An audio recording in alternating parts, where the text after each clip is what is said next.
Lucknow UP का CM announce होते ही योगी आदित्यनाथ ने राज्य के डीजीपी और प्रमुख सचिव गृह को तलब किया। उन्होंने दोनों अफसरों को निर्देश देते हुए कहा कि किसी भी उत्सव में किसी तरह का उपद्रव बर्दाश्त नहीं किया जाएगा। इस बीच रविवार की सुबह योगी आदित्यनाथ ने शपथ ग्रहण समारोह स्थल यानी स्मृति उपवन का जायजा लिया। यहां भी कार्यकर्ताओं ने योगी योगी के नारे लगाए।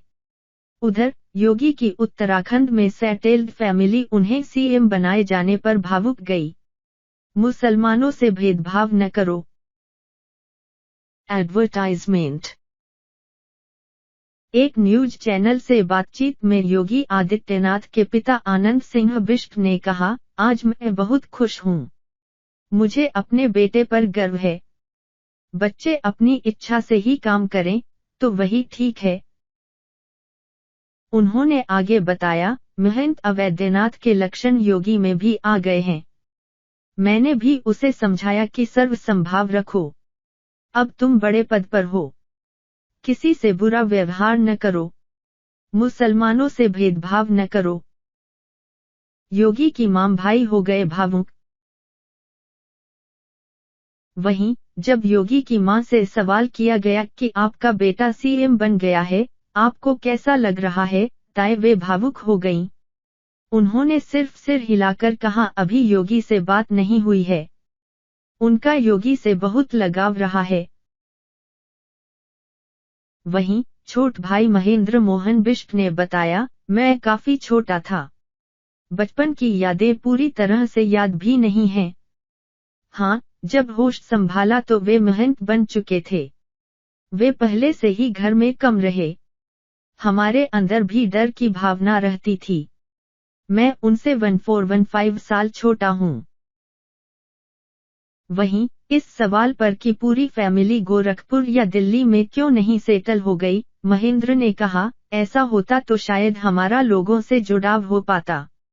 अगर यहाँ से सब पलायन कर जाएं तो फिर पहाड़ों में कौन रहेगा। उत्तराखंड बनाने का उद्देश्य ही यही था कि लोग यहाँ रहें। हमारी रिश्तेदारी गांव में ही है। पिताजी ने भी यही कहा कि हम यहीं रहेंगे। साधारण परिवार से यहाँ तक पहुँचना बड़ी बात है। उधर योगी से 2 साल बड़े उनके भाई मनेंद्र मोहन बिष्ट भी बात करते हुए भावुक हो गए। उन्होंने कहा, मेरे उनसे अच्छे संबंध हैं। उन्होंने कभी नहीं बताया कि वे संत बनेंगे। हमें तो 6 महीने बाद इस बारे में पता चला। अभी चुनाव के दौरान भी योगी यहाँ आए थे। 2 दिन रुके थे। वे गंभीर स्वभाव के हैं। हम भी उन्हें महाराज जी कहते हैं। सभी जिलों में लॉ एंड ऑर्डर को कंट्रोल में रखने का निर्देश। जानकारी के मुताबिक गवर्नर राम नाईक से मुलाकात के बाद योगी आदित्यनाथ ने डीजीपी जावेद अहमद और प्रमुख सचिव गृह देबाशीष पांडा को वीवीआईपी गेस्ट हाउस में बुलाया था। यहां मीटिंग में योगी से मिले निर्देश को सभी जिलों के सीनियर पुलिस सुपरिटेंडेंट्स को फॉरवर्ड करने का आदेश दिया गया कि वे अपने जिले में लॉ एंड ऑर्डर की स्थिति पर नजर रखें और उपद्रव किसी भी कीमत पर न होने दें। मीडिया रिपोर्ट्स के मुताबिक आने वाले दिनों में यूपी की अफसरशाही में बड़ा फेरबदल देखने को मिल सकता है। आज होना है शपथ ग्रहण समारोह। बता दें, रविवार को लखनऊ के स्मृति उपवन में 2.15 पर योगी आदित्यनाथ सीएम पद की शपथ लेंगे। वहीं केशव मौर्य और दिनेश शर्मा डिप्टी सीएम पद की शपथ लेंगे।